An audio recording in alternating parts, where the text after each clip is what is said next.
Hello friends, there's a point I would like to discuss. The greatest women's UFC fighter, and a lot of people would say Amanda Nunez. Well, Amanda Nunez, she beat Ronda, and she beat Cyborg, and she beat Holly.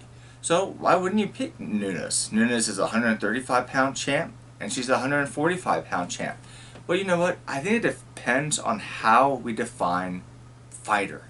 Now, if we're going by who's the best fighter according to UFC rules, well, yeah, I'll go with Amanda Nunez. Amanda Nunez has more ways to win a UFC 5-round, 5-minute contest. But the best women's fighter, 135 pounds to below, is Shevchenko, Valentina Shevchencko.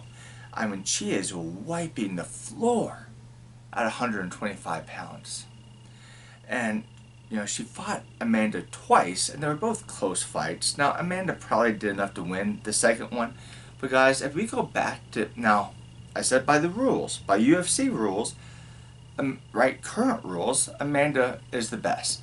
But if we're talking about best fighter, if we go back to UFC 1, and you place Shevchenko against Nunez, who do you think wins without a time limit, without rounds?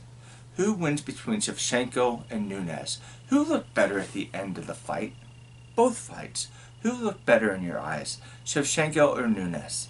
Shevchenko did.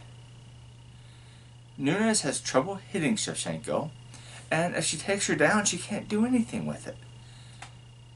And Valentina, which is the big thing, she has the best gas tank.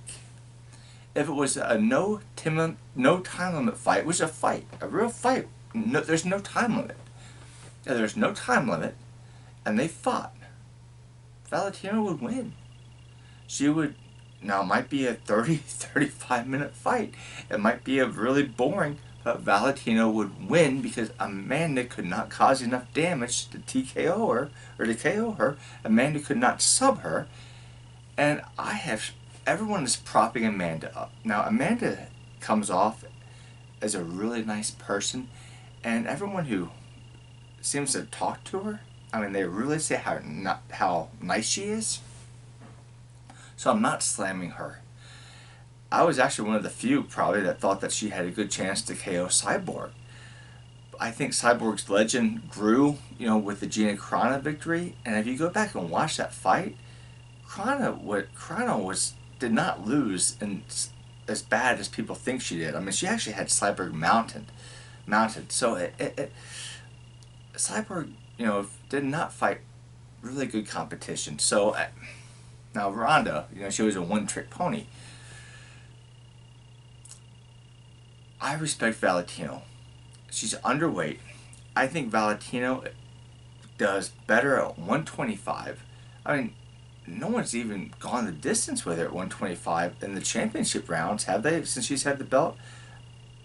Yeah, maybe Liz Carmouche did.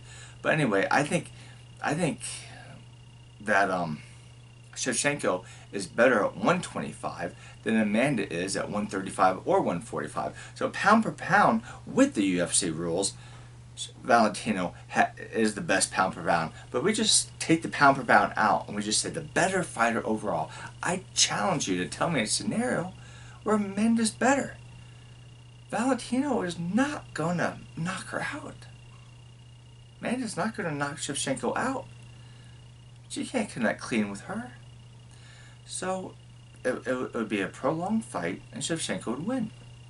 Anyway, I think it's interesting to think about UFC 1 and think it's actually really pretty impressive if you think about it, how Royce Gracie was able to submit the people as quickly as he did, even though there was no time limit. I guess it just shows how, in a fight you have so much, you're so intensity that you let it all out, and I guess the person with most conditioning wins. Well, conditioning's a weapon. Michael Bisping showed us that, and it'd be a weapon for Valentina Shevchenko. Did you see how Nunez looked against the Iron Lady, Germaine? Yeah. So, and I think Valentina is the better striker overall. Now, I might get some negative feedback for that, but I do believe that. I believe that Valentino, she's definitely more, defensive. If we use Holly as a parameter, I believe that Holly should have got the victory over Jermaine. She didn't, but I believe she should have, considering Jermaine hit her after the bell. But against Holly against Shevchenko, that fight, Holly couldn't connect. So anyway, I think Valentina Shevchenko is the real deal. I think she's the best UFC fighter in a fight. I think she's the best fighter. Now, if we go by the UFC 5-minute, 5-round rule, then yes, at 135, Amanda Nunez probably, she would be the favorite. But pound per pound, Shevchenko is the queen. And I firmly believe that if it's just a fighter, not UFC fighter, but just if they ran into each other in a fight, no weapons, just hand-to-hand combat, Shevchenko would beat her. Anyway, Shevchenko is a pretty impressive woman. Sorry, didn't mean to be demeaning. She's an impressive woman, and yeah, she speaks all those languages. She might just be a spy. I don't know. Anyway, that was a joke. But anyway, take care. God bless you.